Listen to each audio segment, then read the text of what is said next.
로터리는 1895년 모이스 드레피스에 의해서 스위스 라쇼드퐁에 설립됩니다. 저렴한 가격과 우아하고 품질 좋은 시계, 그리고 소비자 개인 서비스 등을 제공하면서 빠른 발전을 이룩합니다. 이후 1924년 영국에 사무실을 오픈하고 이듬해인 1925년에 로터리의 상징인 날개바퀴 로고가 세상에 등장하게 됩니다. 이후 로터리는 시계 제작 기술에 큰 노력을 기울입니다. 1930년대에는 높은 수준의 방수 방진 기술을 시계에 성공적으로 도입하였고 1940년대에는 로터리의 전성기라 부를 수 있을 만큼의 다양한 사건들이 발생합니다. 첫 오토매틱 시계를 출시하고 2차 대전 당시에는 영국군의 공식 시계로 자리매김합니다. 로터리의 인기가 점점 더 높아지면서 로터리의 시계가 없는 가정을 찾기 어렵다라는 말까지 있을 정도였습니다. 1950년대에 이르러 정확성과 특별함의 합리적인 가격이라는 모토 아래 다양한 변화를 꾀합니다. 당시 인기가 높은 여성 구매자를 위한 다양한 디자인, 계절별 시제품 발표, 근로자를 위한 안정적인 작업 환경 제공 등을 제공합니다. 1970년대에는 쿼츠 시계를 생산하기 시작하고 영국의 F1 스폰서로 자리 잡으면서 다양한 스포츠 경기에 로터리의 시계가 지원되기 시작합니다. 2000년대에 이르러 영국의 주얼리 어워드 수상, 돌핀 스탠다드라 불리는 수영과 다이빙을 위한 높은 방수 성능의 시계 제작, 360도 회전 케이스의 특허 등록, 슈퍼브랜드라는 타이틀, 다양하고 개성 있는 디자인의 시계 제작, 방수 성능과 시계 수명을 보장하는 하위 브랜드 론칭, 축구팀 첼시의 타임키퍼, 드라마 셜록의 시계 역할 등으로 비록 국내에서는 인기가 낮을지라도 꾸준히 브랜드의 발전을 이룩하고 있습니다. 로터리는 현대에 이르러 재미있는 선택을 하게 됩니다. 가장 특별한 건 가족 경영입니다. 창립부터 지금까지 가족에 의해서 4대째 이어져 오는 가족 경영 방식입니다. 시계 품질이나 가격 등에 큰 영향을 끼치는 것은 아니지만 브랜드의 아이덴티티를 확고하게 하는데 큰 역할을 합니다. 또 하나는 중국의 시티챔프 그룹에 소속된 것입니다. 시티챔프 그룹은 홍콩에 위치하고 있고 2011년에는 에터나, 2013년에는 코럼, 2016년에는 로터리를 인수하는 등 특색 있고 유서 깊은 브랜드를 인수하면서 중국 내에서는 제법 입지를 다지고 있다고 합니다. 하지만 에터나처럼 여전히 전 세계를 대상으로는 부진한 성적을 보이고는 있습니다. 시계 생산 라인업을 두 가지로 나누는 것도 재밌습니다. 스위스에서 생산되는 시계가 있고 일본이나 중국에서 생산되는 시계가 있습니다. 양질의 시계와 접근하기 쉬운 가격대의 시계 등 다양한 선택지를 제공하는 특징을 가지고 있습니다. 로터리의 주력 라인업인 드레스워치부터 다이버, 파일럿, 스켈레톤 시계까지 다양한 제품군도 장점입니다. 제가 선택한 시계는 GS03351-19 로터리의 네비타이머 오마주 시계입니다.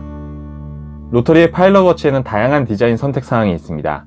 2010년대에 출시된 시계는 네비타이머의 디자인에 큰 영향을 받은 디자인이 눈에 띄고 현대에 출시되는 시계들은 로터리의 재해석이 가미된 시계들이 눈에 띕니다.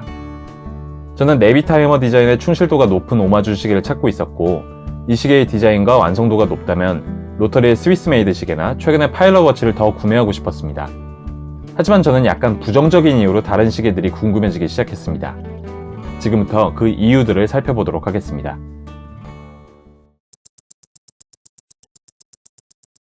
디자인부터 이야기를 해야 할 것 같습니다. 저는 이 시계를 네비타이머의 오마주라고 말하고 있지만 사실 오마주라 부르기에는 망설여지는 부분들이 있습니다.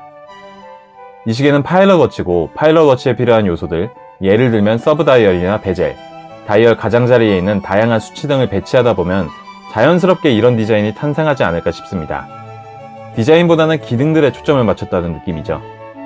제가 가지고 있는 시계는 네비타이머와 거의 일치하는 디자인이지만 이 시계가 출시되었던 시기의 다른 파일럿 워치들을 보면 서브 다이얼의 위치나 색상, 다이얼의 색상, 소소한 디자인 포인트 등의 변화를 주면서 네비타이머를 오마주했다기보다는 파일럿 워치가 필요로 하는 다양한 요소들로 다양한 디자인 선택사항을 만들었다고 생각됩니다.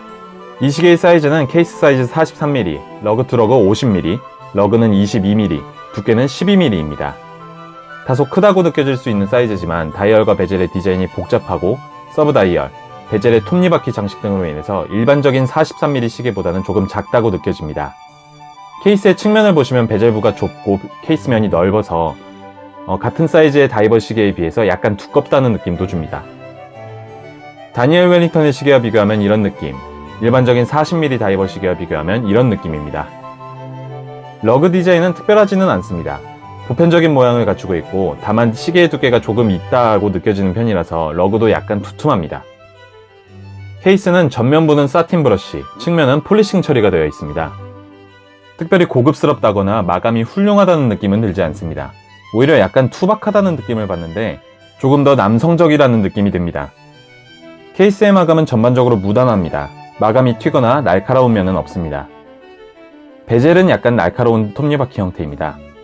베젤은 별도의 용도로 움직여야 하기 때문에 이 톱니바퀴는 디자인용으로 제작된 것 같고, 내비 타이머와의 변별성 때문인지 이 시계 이후의 모델에서는 톱니바퀴 베젤이 사라진 것을 확인할 수 있습니다.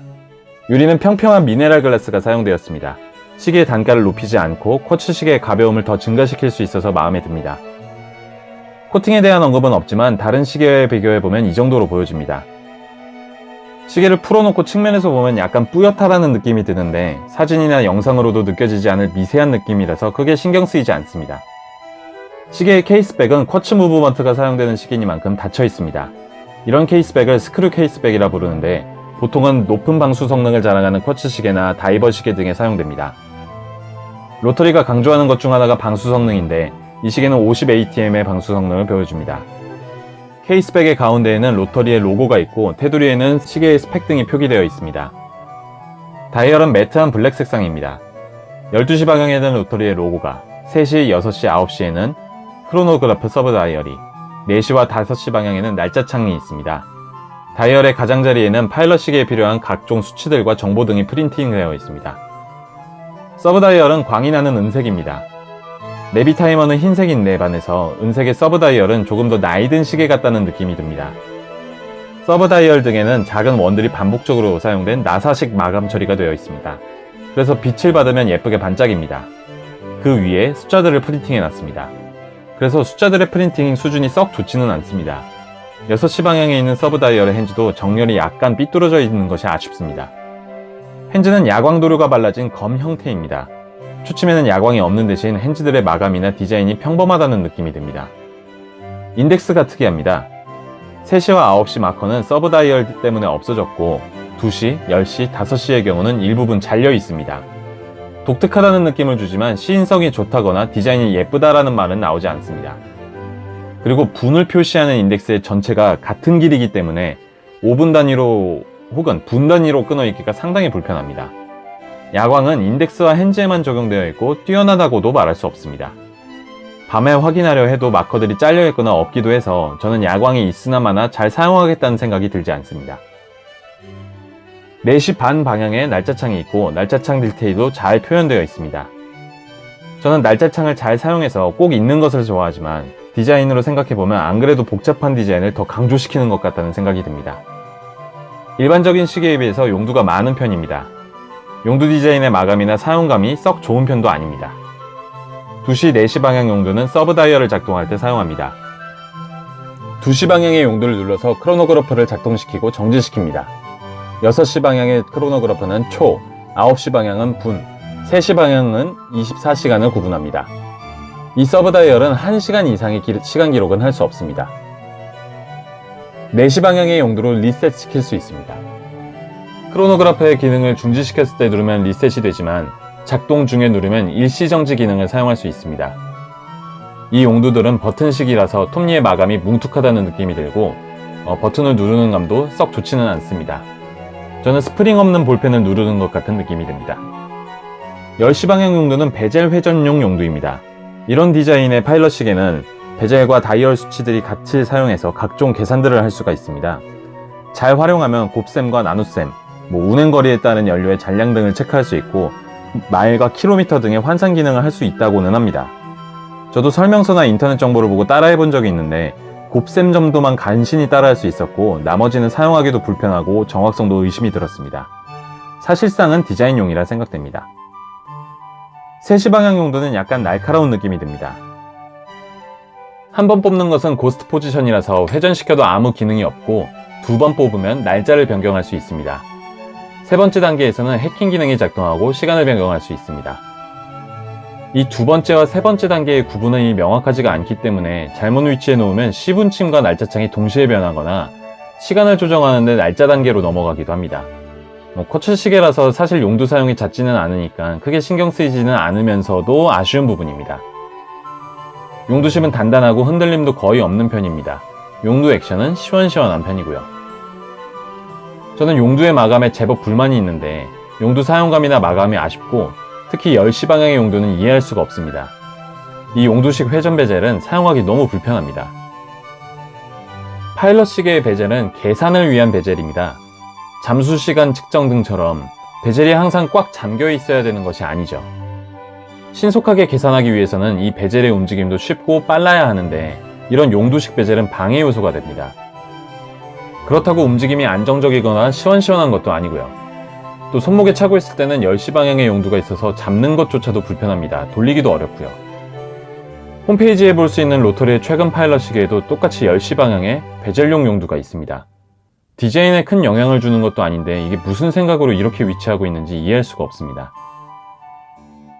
이 시계의 무브먼트는 쿼츠라는 것 외에는 특별히 정보가 없습니다. 인터넷을 좀 찾아보면 로터리의 쿼츠 무브먼트는 론다 쿼츠와 외형적 특징이 유사하다는 말이 있고 사용했다면 이 계열의 무브먼트를 사용했을 것이라고 추측됩니다. 케이스백을 열어보면 조금 더 자세히 알 수 있을 테니까 나중에 배터리를 교체할 때가 되면 추가로 말씀드리겠습니다. 방수 성능은 50ATM입니다. 로터리가 크게 내세우는 자랑거리 중 하나가 방수 성능인데 비해서 조금 낮다는 생각이 들고 시계의 제조 공정이나 용도의 마감 등으로 봤을 때 저는 크게 신뢰하지는 않습니다. 이 시계의 가장 큰 문제는 스프링바입니다. 저는 이 시계를 통해서 이렇게 생긴 스프링바를 처음 봤는데요. 약간 V자 모양으로 꺾여 있습니다. 그래서 일반적으로 끝부분이 딱딱한 가죽 스트랩이나 러버 스트랩에는 이 스프링바가 들어가지조차 않습니다. 또 반대로 러그의 스프링바 구멍은 케이스 안쪽에 가깝게 있어서 일자 스프링바는 러그에 체결되지가 않습니다. 이게 무슨 말이냐면 줄질이 불가능하다는 말입니다.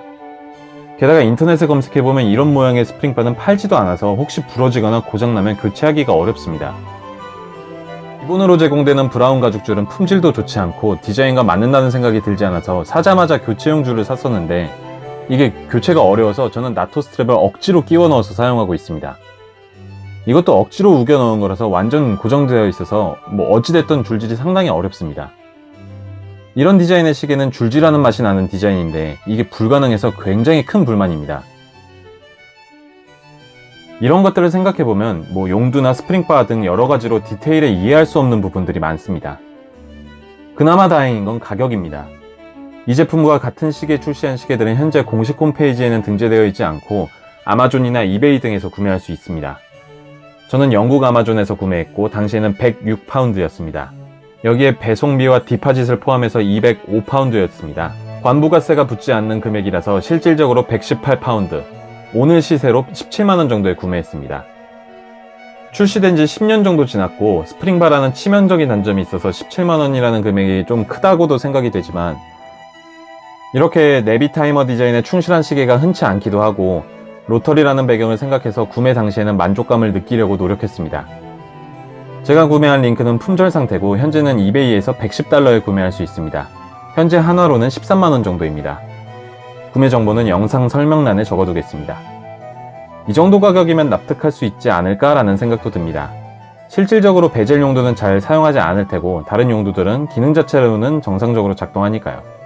문제는 줄질이죠. 한국에서는 스타럭스에서 공식적으로 론칭했다고 하는데 썩 재미를 본 것 같지도 않고 현재 스타럭스 홈페이지에서 보면 로터리가 빠져있는 것을 확인할 수 있습니다.